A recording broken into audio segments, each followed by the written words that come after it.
The reading this morning is taken from the Gospel according to Mark, chapter 5, beginning to read at the first verse, page 1007 in the Pew Bibles, 1007.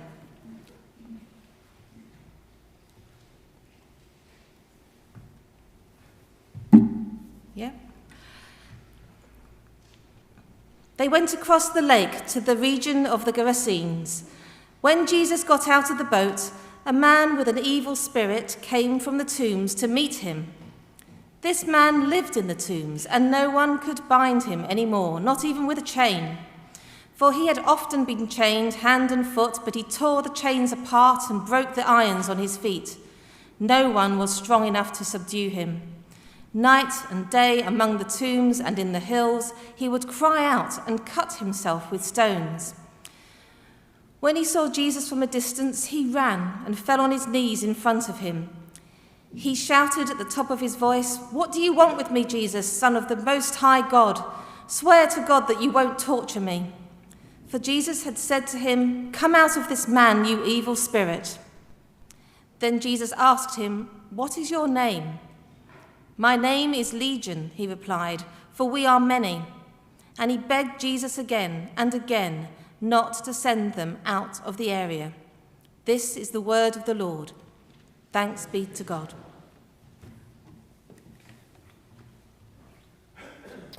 Well, this is, if you're not familiar with this is a section of the service where we look at a story or a passage from the New Testament, and we think maybe a little bit about how that might connect with our lives. The story this morning is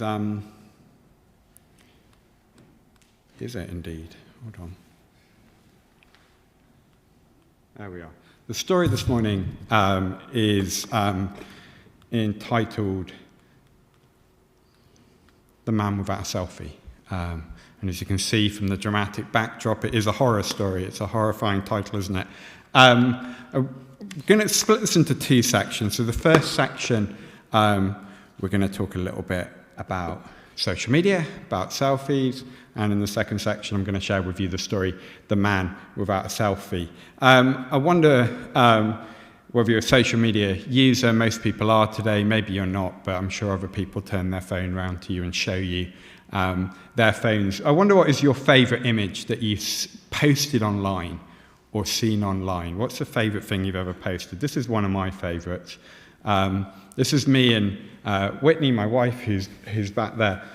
This is when we met. When I first met her, I thought, gosh, she's quite cute, note to self. I should probably position myself close to her.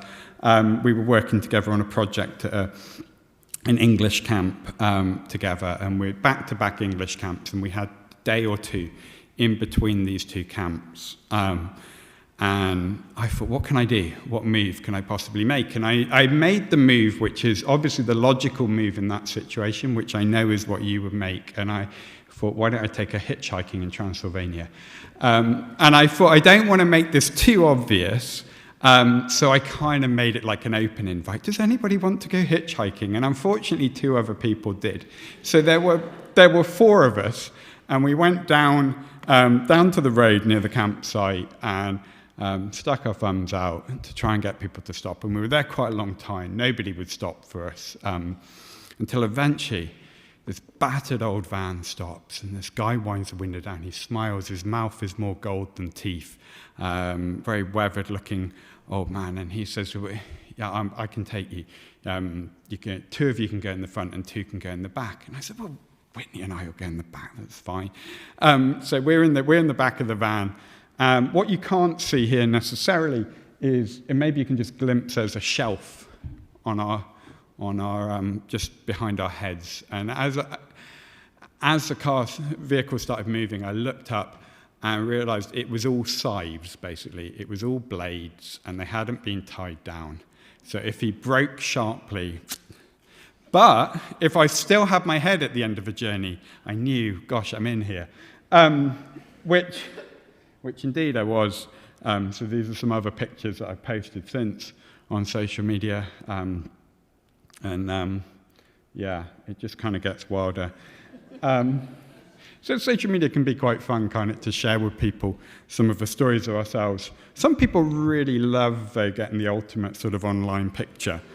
To the extent, I think people will risk life and limb to do this. I don't know that having my phone out is what I do in either of those situations, but there's a horrifying sort of genre of photo you can find online, like this one, an Instagram picture where this woman has posted, "The happy song makes me happy," and a few seconds later died because she was posting selfies as she drove along. And this is a few seconds before they died genre of photos is quite a horrifying thing to watch. So why do we like this? Why do we like doing this? Let me show you this series of pictures.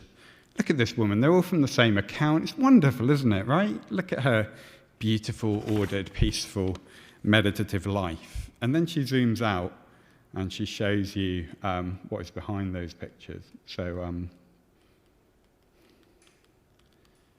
going to move here slightly, if that's okay, because I think I have a better angle on the clicker.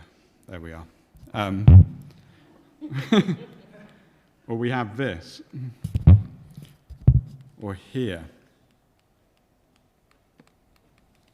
And I think one of the appeals of social media is the way it lets people edit their lives. And you can create an edited version of your life, and then you present that to the world, and you present that to other people. For example, here's my daughter when she was a bit younger, who's sat at the back. There we are. That is the spot right there. Now, you will notice if you meet her in person that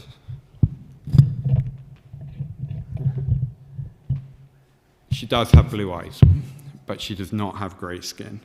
So it's quite innocent in a way sometimes, this sort of editing process. Then sometimes it's not so innocent. So this is Belle Gibson. I don't know if any of you heard about Belle Gibson. She was an Australian woman who was diagnosed with cancer. She started a very popular social media account explaining how she was fighting cancer through a special diet that she'd learned and formulated. Magazines called her the most inspiring woman you've met this year, and she even put out a best-selling cookbook about it. The only thing is, it turned out it wasn't true, and she'd never had cancer. And so there's this way in which I would say there's almost like a scale of this, right? Somewhere on the scale of photoshopping babies' eyes to pretending to have cancer. And all of us are probably somewhere on this scale. I don't know what is the most inauthentic thing you've ever seen anybody post. You ever look at it on social media, look at somebody else's post, and you think, trying to think what the polite word is. You think that's rubbish, isn't it? That's not true. That's not. Or this is just you trying. What an inauthentic way to try and big yourself up. And I say this as someone who's written books. You always know when someone's got a book coming out because of the way that their activity goes up, and all of a sudden they're doing all these friendly, interactive posts. So why do we care about this stuff? Why does this stuff seem to matter to us? I would say it matters to us because social media is a tool for defining ourselves or for self-definition. It is something we use. It's popular partly because we use it to define ourselves in the eyes of other people. And you'll see that if you go on sort of things like X, or they used to be called Twitter, and people jostling for how many followers they can get. But this idea, how do I define myself? How do I make sense of myself? Is a theme that has been especially risen the last 20 years, 25 years in literature and in film. It's become a huge thing, right? So like Harry Potter, at the beginning of Harry Potter, Harry just thinks he's an ordinary boy locked in this little room in his uncle and aunt's house. And then, you're a wizard, Harry. And oh my gosh, now I discovered who I am. And that has changed my life. Or then that led to a series of sort of teen-aimed books like Maze Runner. Somebody wakes up in a field surrounded by these high walls. Who am I? I don't know who I am, and so I need to work out who I am. Divergent. Everybody, when they become a teenager, turn a certain age, I think it's 17, I haven't read the books for a long time, but when they turn 17, they get assigned a particular group that they are part of, and you're waiting for that moment. When I turn that age, I'll discover who I am. Percy Jackson, just an ordinary boy. My father is a Greek god, that's who I am. You'd have to get many pages into the book to find that out. And it's a theme of things like this, Disney films, discovering who I am. Severance, I don't know if anyone's seen that. It's a very interesting series where asking the same question, who am I? It's basically people get a divide put in their brain where when they're not in work, they don't remember what happens at work. And when they're at work, they don't remember what happens outside of work. So they're almost one person with two selves. Very interesting. But it is that same question, even in sort of adult media, like, who am I? How do I make sense of myself? And I think the reason it's a big question is because we're all on a quest to make sense of ourselves. We're trying to work out, who am I, right? Who am I? How do I make sense of myself? And so the reason that becomes popular in film and in literature and other things like music and art, like, I think is because we're trying to work that out for ourselves. So how can we make sense of ourselves? There's a guy called Charles Taylor who calls this sources of the self, right? And it's a pretentious sounding phrase, but it just means when I want to work out who I am, where do I look to work out where I am? What are the places I look to make sense of myself? And he says there are 3 different ways. Yourself, I define myself. I decide who I am. I just need to be true to myself. There's others, right? And that might, in history, be the tribe or the clan or something, but now it might be friends or people on social media or other people in your neighborhood or who you work with or whoever your group is there. And then there's God or the transcendent, that basically means whatever you can't see or touch, but you might not call God. So people are either making sense of themselves in relation to themselves, to others, to God. He says usually people, at least 2 or all of these, are part of the story for most people, but one tends to be the one that defines everything. And the thing is there seem to be problems with all 3 of these. So let's look at others. I'm going to show you a video clip from BBC sketch show that was popular a few years ago.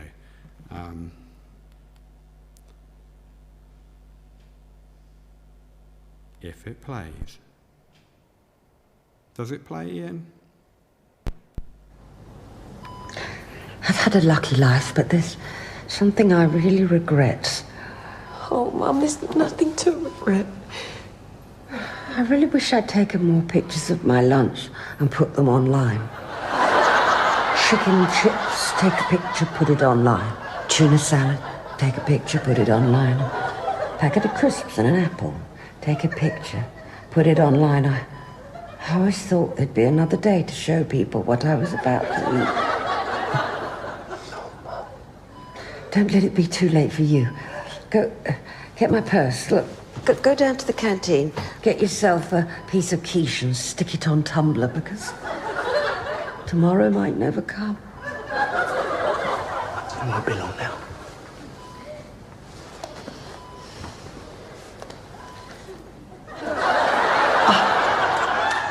Gram it, son. It's funny because we laugh because we all know that we won't get to the end of our lives and wish that we'd spent more time impressing other people. So one reason defining our lives by others doesn't work, because deep down we kind of know that's shallow. Another reason I think it doesn't necessarily work is because a lot of us feel that it's quite hard realistically to be completely who we are and to be completely accepted by other people, right? If people knew everything about us inside and out, knew the every darkest, most difficult part of us, would they accept us? There's an old song by Billy Joel where he has the line, "We all have a face that we hide away forever, and we take it out and show ourselves when everyone is gone." And that's a difficult question, isn't it? To be completely known inside and out, to show people that face we hide away forever, would that drive those people away? And it's people who end up completely wrapping themselves around defining themselves by others I think become quite hollow people. So Peter Sellers, the comedian, famously said, there used to be a me beneath the mask, but I had it surgically removed. So others are a really important part of forming our identity, aren't they? Our family and our culture and so forth. But if that is the ultimate, the most important thing, I think it falls apart. What about defining ourselves by ourselves? I think the problem with this is it's exceptionally hard to do. It sounds really good as an idea, but it sort of ends up a bit like I want to be unique just like everybody else. Or it ends up like, I'll show them who I really am, I'll show them how unique I am. And it's like, well, you're not defining yourself by yourself, are you? You're defining yourself by proving to other people your own uniqueness. So actually, your individualism is a way to impress other people, ultimately. Anne Lamott, the author, has this great passage in one of her books. I was going to read you the whole thing, but I'll give you the summary. She basically says that for her, she feels like life is like she's wearing this pair of headphones, and in one ear is coming all these songs about how brilliant and misunderstood she is, and how dare people treat me this way, and look at all these things that have happened to me, and look at why are people like this, and poor old me. And then she says out of the other ear are all these songs about how rubbish she is, and how awful, and how can I be like this? I'm such a failure, I'm such a mess up. Oh my goodness, I've done this and this. And she says basically she feels like she walks through life like with these two blaring songs about her own brilliance and her own rubbishness. And that it's quite graphic idea, I think, actually, of what happens when you try to define yourself by yourself is it's really hard to calibrate yourself because you end up sort of just with all the weird mix of voices that goes on inside of you. What about God or the transcendent? Well, there are varying degrees, I would think, here this morning of experience with God. I often speak on university campuses to students and often other places where people perhaps are newer to the question of God. And I think often people have this picture in their head that if I am going to know God, if I'm going to define my life by God, really, then a person who defines their life ultimately by God, not by themselves, not by others, is possibly the sort of person I don't want to become, right? I would have to become the sort of person I don't want to be. Or, maybe it's not these awful pictures here. Maybe here's a singing nun from Italy. And she looks lovely, doesn't she? It's lovely. We'd have her round. She's lovely. She looks really nice. You just don't want to be her. That's the thing. And so maybe we think, well, if I define myself by God, am I going to become something that I don't want to be? Am I going to become whatever my worst stereotype is? Now, what I want to do in the second half of what I have to share with you this morning is to look and maybe rethink a little bit. What is it that happens when a person meets God? And what happens if a person defines themselves primarily by God, not by others, and not by themselves? And we will do that in a short while as we explore the story of the man without a selfie. But, thank you. So then with those three categories, self, others and God, which one you think would be what you define yourself by? Or a more interesting question might be, if I were, and I'm not going to, don't worry, but if one were to hire a detective to just follow your life and then compile a report saying, okay, based on what I observed of this person, they define themselves by, what would they say? Would it be in the category of others? Would it be in the category of God? Would it be in the category of yourself? I wonder. But I want to go look a little more at the question of God and share with you the story I've called Man Without a Selfie. And as we read this story together, I just wanted to ask this question as we read it. Okay, this is why I want to share with you this story, because I think this story raises a question. What if a life oriented towards God made you more human and not simply more religious? right? What if defining ourselves by God, a turning to God, not a turning away from others or from people, but saying, first of all, what I orient my life towards and where I look to make sense of myself fundamentally is in God. What if that didn't turn you into any kind of religious stereotype? What if it didn't even turn you into being like the nice religious people you know? But what if it made you more human, more fully yourself? So this is the story of a man without a selfie. And it begins like this. This man lived in the tombs, and no one could bind him anymore, not even with a chain, because he had often been chained hand and foot. But he tore the chains apart, broke the irons on his feet. No one was strong enough to subdue him. Night and day among the tombs and in the hills, he would cry out and cut himself with stones. So you've got this man, he lives in a graveyard, and he is a little bit wild. People try to chain him up because they think he might be dangerous to other people. He walks around picking up stones, cutting himself. Another version of this story says that for a long time this man had not worn clothes or lived in a house, but had lived in the tombs. So he literally lives in the graveyard and he wanders around naked. Now, we even here, and this is an ancient story from about 2,000 years ago, but even then, people had ways that they defined themselves in the eyes of other people, right? A nice house, nice clothes, nice food, nice words, nice ways of behaving and speaking. But this guy has none of that, right? This is why he's a man without a selfie, because this is like the world's worst Instagram feed, the world's worst Facebook feed. This is nothing. If social media gives us the ability to edit our lives and present an edited version to people, this is a man without the ability to edit his life before he presents it to people. People just see him, and it's brutal. And he's just this wild guy in the graveyard, walking around, raving nonsense, cutting himself up, wearing no clothes. So that's the story. Now, what's interesting is, if we kind of zoom out slightly, show you the line that precedes this story. It says, when Jesus got out of the boat. So this is a story about Jesus. We had it read earlier. It's a story from kind of first-hand eyewitness story of Jesus from the first century that is there in the New Testament. So it's a story of Jesus. And when as Christians we read a story of Jesus, the way we read a story of Jesus is like this. We read it in light of this idea. Jesus has shown us God. So when I watch and so the character and the way God is with people is going to be embodied in the way that Jesus is with people, right? So when I read a story about Jesus, I'm seeing something of how God responds to people, okay? And this is a story. Jesus got out of the boat. Now, what I find fascinating about this story is you've got this guy with this world's worst social media feed, just unedited.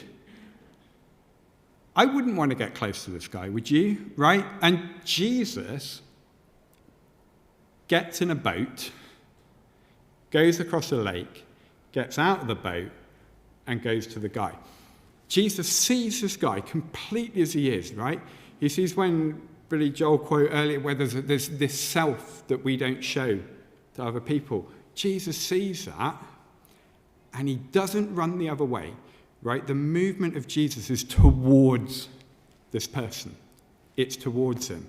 And what a fantastic picture of God, right? Imagine a God who sees absolutely everything about you, right? All the most darkest, most hidden parts of you, yeah? The ways maybe that you are gripped by what other people think about you. The ways that maybe you can get wrapped up in yourself and defining yourself by yourself. He sees all the worst, right? And not only the things you've done to other people, but the things that other people have done to you that might not be good and might indeed be horrifying and awful, and sees all that. And the movement, if Jesus shows us God, is not away from you, it is towards you.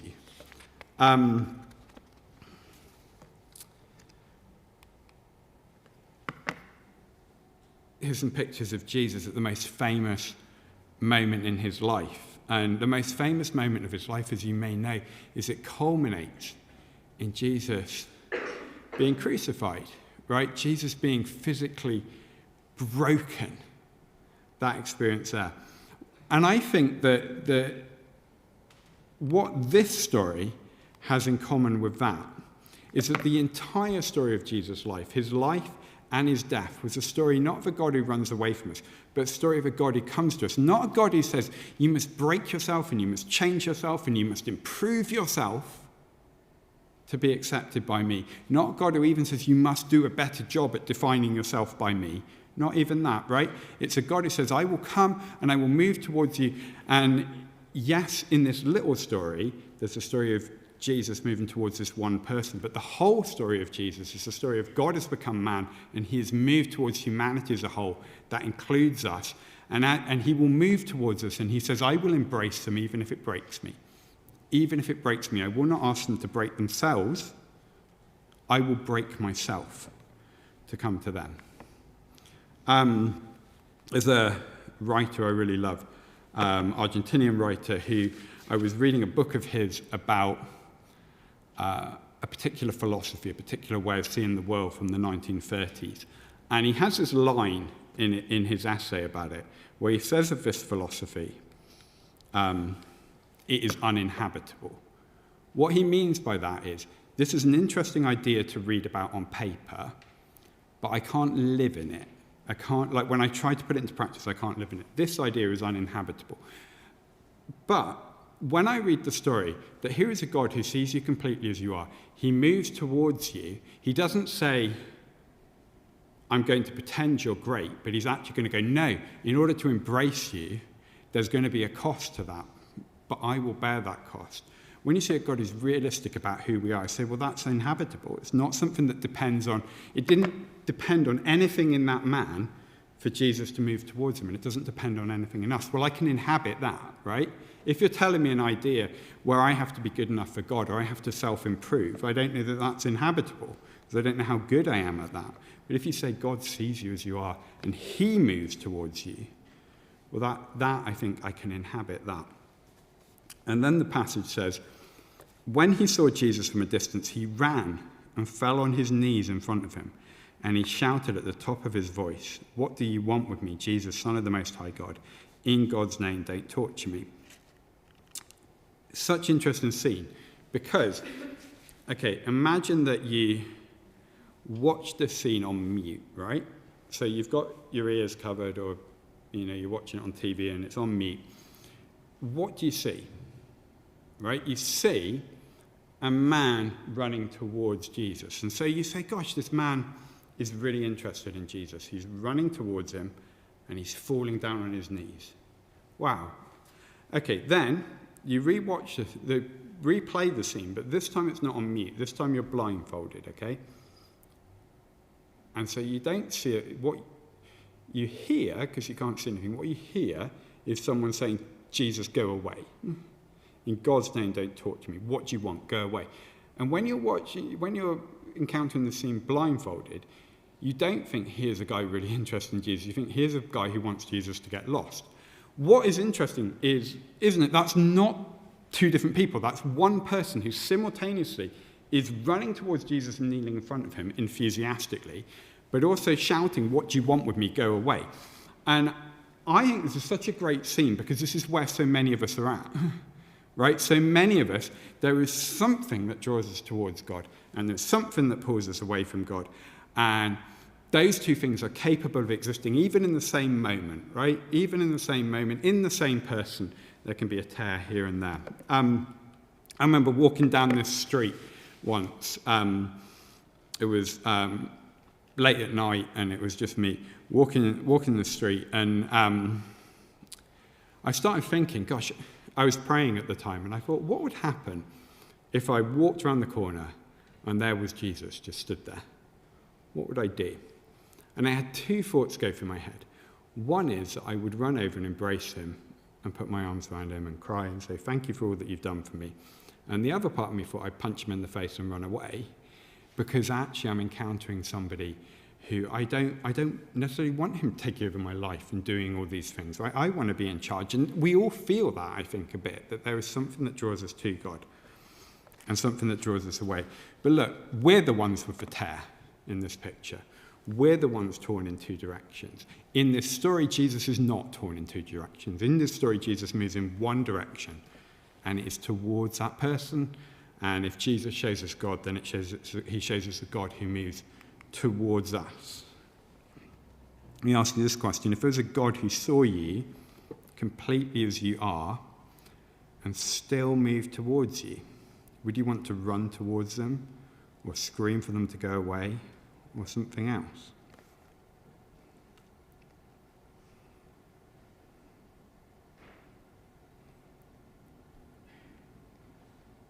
What happens next is really interesting, and some of the language of it can be a little bit confusing to modern ears, but Jesus said to him, "Come out of this man, you impure spirit." And there's this aspect of the story, which is that this man was gripped by a spirit. Now, without delving into that too deeply, just to give you the brief summary, the idea here is that he was gripped by something that wasn't just psychological, wasn't just physical, but was something else, right? Something is holding him back. Something has a hold of him. And we kind of, traditionally in the West, we dismiss this idea, but recently when I speak to university students, I'll actually ask them sometimes this question, because I don't tend to just talk like this with people. I tend to kind of quite discuss with people. So one question I'll quite often ask people is, do you ever feel held back or affected by something which isn't physical and isn't psychological, but is something else? And people of all and no religious persuasion, mostly of the room normally when I speak, has no particular religious background, will say, yeah, I do, I can recognize that, I can see that as a reality. And I don't know whether you feel like there's something pulling on me, which is, I don't know what system I put that into, I don't know how I understand that, but there's something pulling on me, and it's not just in my head, and it's not a material thing, there's something that pulls on me. Jesus said, come out of him, come out of this man, you impure spirit. And the impure spirit came out. He is released from whatever is holding on to him. And why I think this is so striking is Jesus has an encounter with someone, and the result of that encounter isn't that the other person changes their mind about Jesus. I mean, I think they do change their mind about Jesus, but that's not the whole story, right? It's not just that their ideas change, right? Something actually changes in them. When Jesus encounters a person, and when a person comes to God and says, look, I'm sorry that I've defined myself by others, by myself, I need you. Guess what happens? Something actually happens. There is an actual release from whatever it is which is not material or not spiritual, that has a grip on you. And this is a picture shown here. An encounter with God releases him from what has a grip on him. And we're all slaves to something, right? Even if we wouldn't describe it in the terms I just described, slaves to opinions of others, slaves to our own selfishness, right? Or slaves to something else that we can't put our finger on. Encounter Jesus, he says, I will release you. I will release you from that.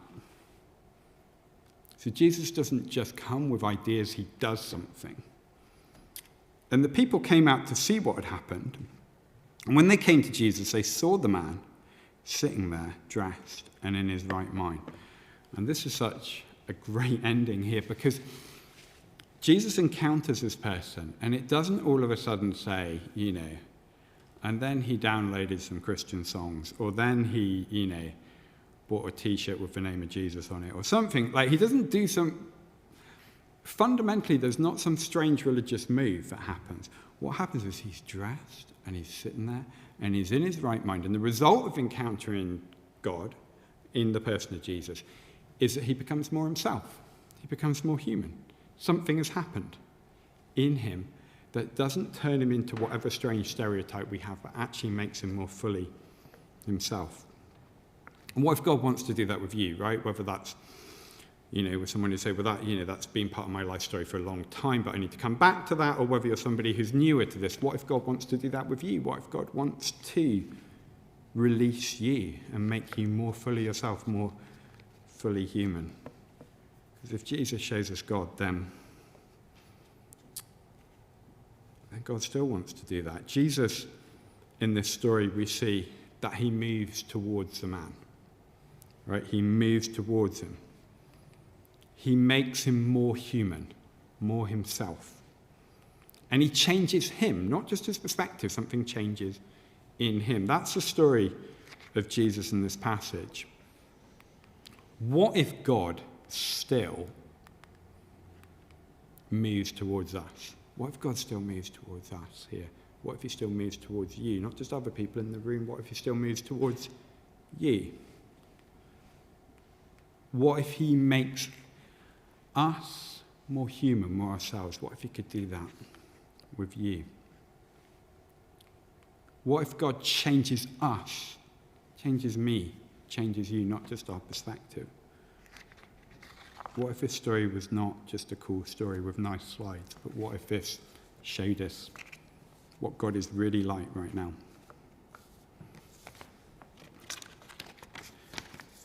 So, social media. When someone adds you on many platforms, you kind of have these three options, don't you? You have the option where you block, right? And I do that quite regularly. You have the option where you follow, basically. Somebody adds you and you might say, okay, I don't want them to see my posts, but I do want to see theirs. I want to see what's going on with them, even if I don't want them to see what's going on with me. And the third one is you say, okay, yeah, I'll accept. Okay, let's have that virtual connection with one another. And I think this is very similar to what we can do with God. We can ignore him. We can block him. That's the thing. God doesn't force himself on anybody. God comes to us, whether he comes to us, as we ourselves are reading the stories of Jesus or some other form. I think this morning, God has come to you by giving you the opportunity to hear this story and have some of that applied to you. This is a context where I think God speaks to us, not through me because I happen to be up here, but through the story of Jesus that we've looked at. So we hear the story, here's a God come to you, and we can ignore it, right? We can do that, and God doesn't force himself on us. Second thing we can do is investigate, right? So if you're someone who's newer to this, and one of the interesting things going on in the UK at the moment is that a lot of people are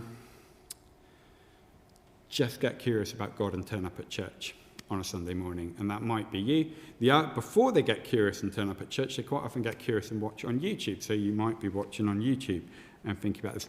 If you're watching on YouTube, I would say come here, meet some people, investigate, get a realistic picture. If you are here, which you are here, then think, are there conversations you would want to have with people? If you've never read, for example, the stories of Jesus in the New Testament, under the names Matthew, Mark, Luke, and John in the Bible, have a read of those, right? Have a think about those and talk to people. Begin to investigate, ask your questions. If you know people here, write your questions down, have a chat with someone about, okay, I've been thinking about this and this. What you're not going to get is a bunch of slick down your throat answers. What you'll have is someone who will want to have an honest conversation with you. But with God, you can also say, I welcome you, actually. Okay, I want to stop running away from you. I know that I'm torn in two directions, but what I want to say here is thank you for moving towards me. And I don't know what it looks like necessarily to define my life around you, but I do want you. And that's the option that we have as well. Isn't just to investigate from a distance, but begin to say to God, God, I need you. So maybe for you, there's something that's happened before for you needs to happen again. This is something that you've been investigating and thinking about for a while, and you need to say, God, actually, I welcome you. Well, if Jesus shows us God, then look, he welcomes you. He welcomes all of us who come to him and say, I need you. Even if, like the man in that story, we're coming towards him and we're moving towards him and simultaneously going, I don't even know if I like you, but I'm coming towards you. And so I'm just going to give a moment here, just silently, for us to respond to God. We might respond to God by saying, God, I don't know what I think about you. If you are real, please help me to make sense of this. It might be that you want to say, God, I want to come home to you. I want to welcome you. Thank you for moving towards me. And I want to just take a step towards you. Whatever it is you want to pray, we'll just do that for a moment.